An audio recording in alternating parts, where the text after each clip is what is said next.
We Marathi क्लासमध्ये तुमचं स्वागत आहे।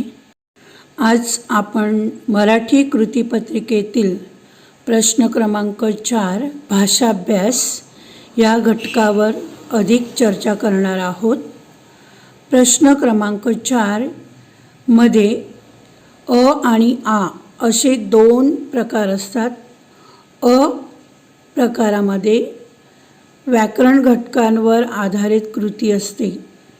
त्याच्यामध्ये वाक्यप्रकार, वाक्य रूपांतर, वाक्प्रचार असे 3 घटक असतात आणि आ मध्ये भाषिक घटकांवर आधारित कृती असते। त्यामध्ये शब्दसंपत्ती, लेखन नियम, विरामचिन्हे या घटकांचा विचार केलेला असतो।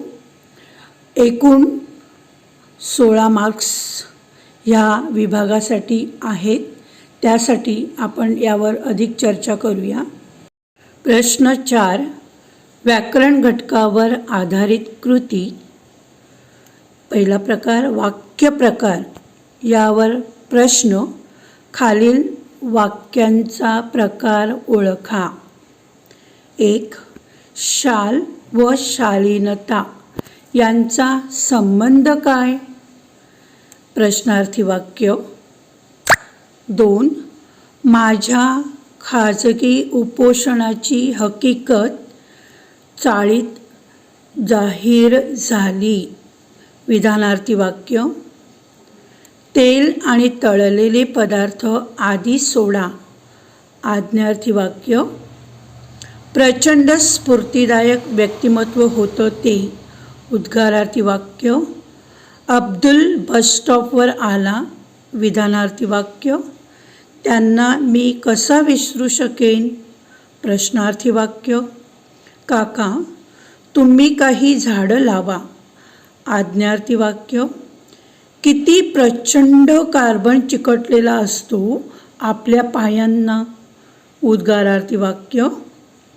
आमच्याजवळ एवढे पैसे कुठून येणार? प्रश्नार्थी वाक्य। तुझा आवाका खूपच मोठा आहे। विधानार्थी वाक्य। 2 वाक्य रूपांतर। प्रश्न कंसातील सूचनेनुसार वाक्य रूपांतर करा। 1 यावर तो शालीन कवी मनापासून हसला। उद्गारार्थी वाक्य करायचं आहे। यावर किती मनापासून हसला तो शालीन कवी। उद्गार चिन्ह। लठ्ठपणा काय आपल्या हातात आहे? विधानार्थी वाक्य करा। लठ्ठपणा काही आपल्या हातात नाही। 3 मनाचं सामर्थ्य मोठं आहे। उद्गारार्थी वाक्य।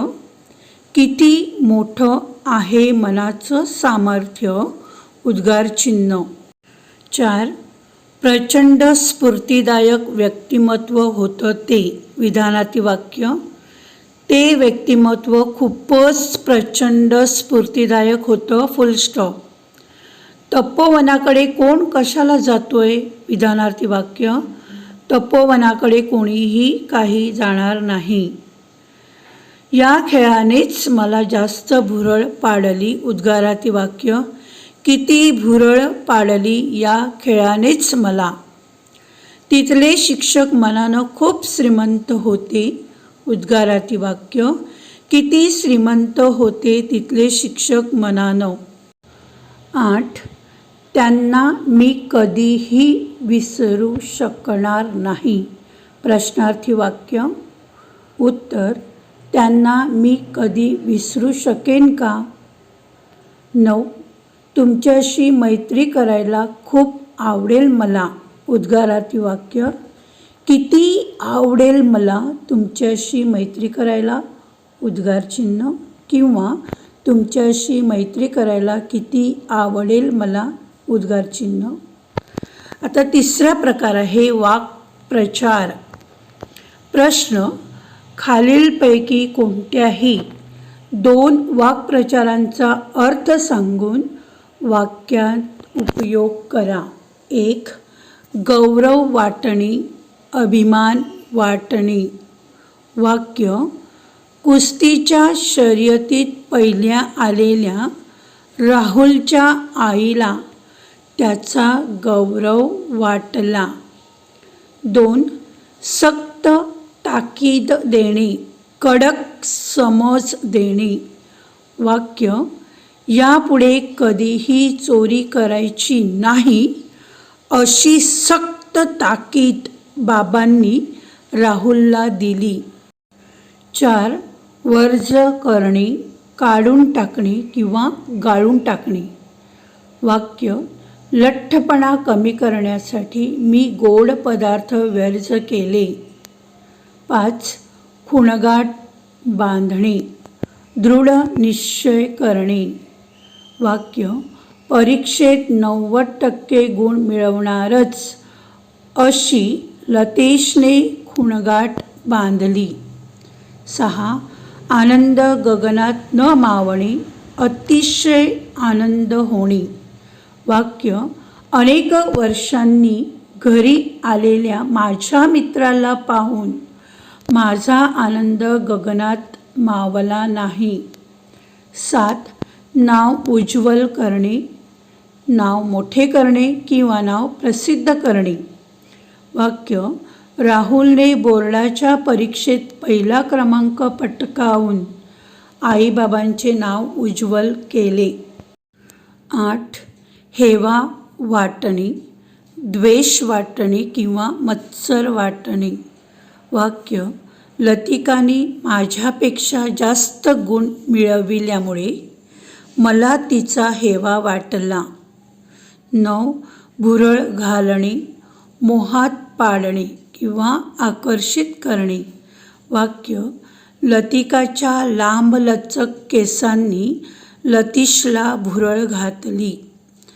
10. देहभान विसरणे, स्वतःला विसरून जाणे. वाक्य: समोरून येणाऱ्या अतिसुंदर मुलीला पाहून मी देहभान विसरून गेलो. प्रश्न 4 आ. भाषिक घटकांवर आधारित कृती. 1. शब्दसंपत्ती. अ. समानार्थी शब्द. प्रश्न: खालील शब्दांना समानार्थी शब्द लिहा. वृक्ष, झाड, तरु. आकाश, आभाळ, नभ. मित्र, दोस्त, सखा. वारा, पवन, समीर, हवा. काया, शरीर, तन. मार्ग, वाट, रस्ता. हर्ष, आनंद, मौज, मजा. माती, मृदा. मती, बुद्धी, अक्कल. नदी, सरिता. पृथ्वी, अवनी, धरती. कान, कर्ण. फूल, पुष्प, सुमन. आवेश, जोश, होड, स्पर्धा, शर्त. अर्ज, विनंती. बडगा, धाक. आ. विरुद्धार्थी शब्द. प्रश्न: खालील शब्दांना विरुद्धार्थी शब्द लिहा. निरर्थक, सार्थक. गुण, अवगुण. अवरोह, आरोह. नापीक, सुपीक. अनिवार्य, निवार्य. बिकट, सोपे. दुमत, स्वमत, मत. ज्ञानी, अज्ञानी. सुबोध, दुर्बोध. अल्पायुषी, दीर्घायुषी. सूर्योदय, सूर्यास्त. आधुनिक, पुरातन किंवा प्राचीन. मालक, दास, नोकर. कमाल, किमान. तिमीर, तेज. स्मरण, विस्मरण. दुष्कर्म, सत्कर्म. सहिष्णू, अहिष्णू. कृपा, अवकृपा. ऊन, सावली. ई. शब्दसमूहाबद्दल एक शब्द लिहिणे. प्रश्न: खालील शब्दसमूहासाठी एक शब्द लिहा. 1. ज्याला मरण नाही असा, अमर.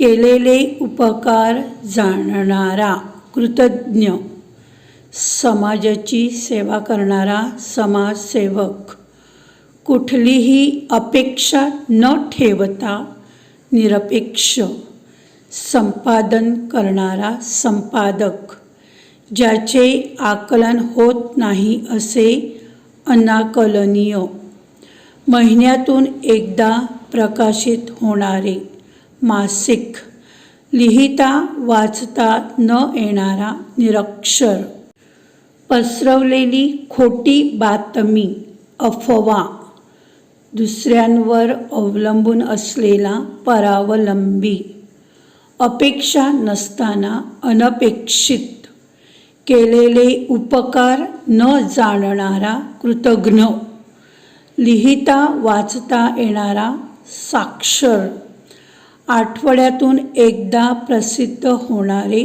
साप्ताहिक, कोणाचा आधार नसलेला निराधार, दररोज प्रकाशित होणारे दैनिक, ज्याला कोणी शत्रू नाही असा शत्रुहीन किंवा अजात शत्रू. वचन. खालील शब्दांचे वचन बदला. रस्ता रस्ते, वेळ वेळ, भिंती भिंत, माणूस माणसे, घड्याळ घड्याळे, विहीर विहिरी, कवी कवी, लेखक लेखक, वीर वीर, संपादक संपादक.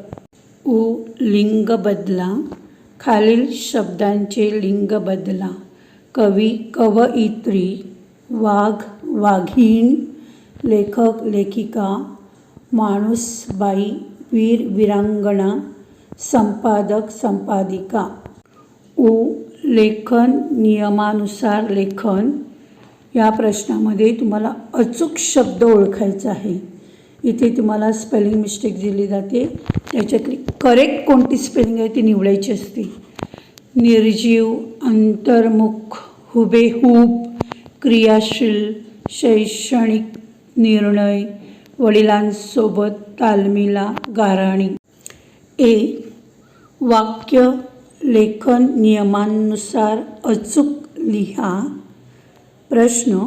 खालील वाक्यातील लेखन नियमांनुसार चुकीचे शब्द ओळखून दुरुस्त करा व वाक्य पुन्हा लिहा. काय हो हे? तुम्हीच फरशी पुसता आणि तुम्हीच ती घाण करता. या वाक्यामध्ये आणि तुम्हीच ह्यामध्ये स्पेलिंग मिस्टेक आहे, ती करेक्ट करायची आहे. 2. आमचे मूळ गाव दक्षिण गोव्यातील माशेल. या वाक्यामध्ये मूळ आणि दक्षिण ह्या 2 स्पेलिंग मिस्टेक आहेत. पण माझ्या आईनं धीर सोडला नाही.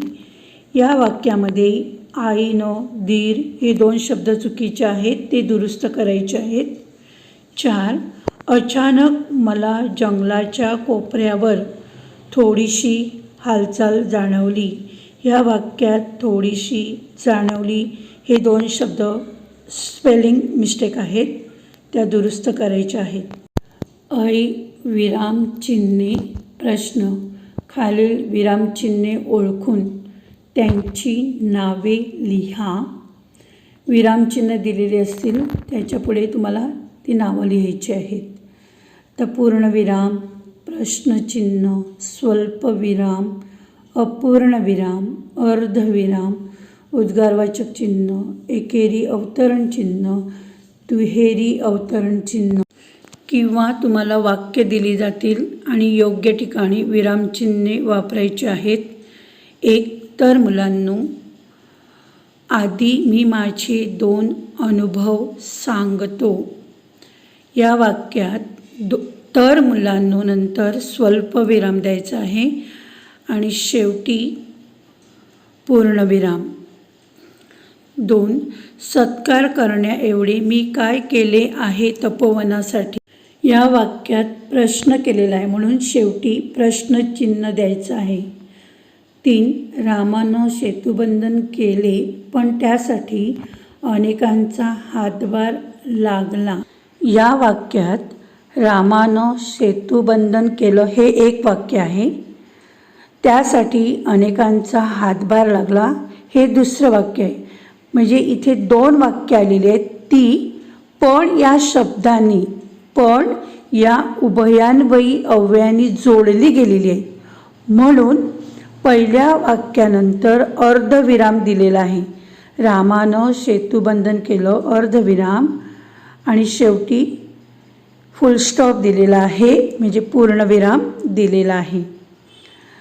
अरे पण चिठ्ठी मराठीतून आहे. या वाक्यामध्ये मुखातून निघालेले शब्द आहेत आणि म्हणून ते दुहेरी अवतरण चिन्हामध्ये दिलेले आहेत. आणि अरे अशी म्हणजे ओ दिलेली आहे, हाक दिलेली आहे. म्हणून अरे या शब्दानंतर स्वल्पविराम, पण चिठ्ठी मराठीतून आहे, पूर्णविराम आणि दुहेरी अवतरण चिन्ह द्यायचं आहे.